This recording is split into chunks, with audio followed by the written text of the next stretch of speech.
তো বোমা, এত রাত হয়ে গেলে মুবিন এখনো ঘরে আসে না? আমি কি করে বলবো বলেন, আমি তো নতুন বউ, আমি তো আসলে জানি না সে কখন আসে। কিন্তু দেখেন মা, 3টা বাজে, আর কতক্ষণ অপেক্ষা করবো আমি? আমার ছেলেটা একটু ছেলে মানুষ তো, বুদ্ধি সত্যি একেবারেই কম। এই যে আমার ঘরে চাঁদের টুকরা চলে আসছে, এখন আস্তে আস্তে সব ঠিক হয়ে যাবে। আমি আসি মা। হ্যালো নাফিসা, আমি এতক্ষণ ধরে তোমাকে ফোন করছি, তুমি আমার ফোন কেন রিসিভ করছো না? আমার হাজবেন্ড জেগেছিল। এখন নিশ্চয়ই ঘুমিয়েছে। হ্যাঁ। এই ঘুম আমি হারাম করে দেব।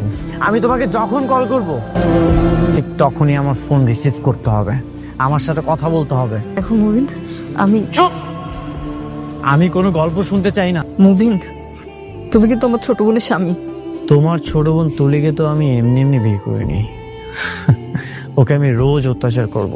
তুমি যদি আমার কথা না শোনো, আমাদের রিলেশনের ব্যাপারটা তোমার বাবা জানবে, তোমার হাজবেন্ড জানবে, ইভেন তোমার ছোট বোন জানবে। আমার ফোনে কিন্তু আমাদের কনভারসেশন, পিকচার্স, ভিডিওস সবকিছু কিন্তু এখনো আছে। এগুলো যদি তোমার ফ্যামিলির কাছে চলে যায় কেমন হবে?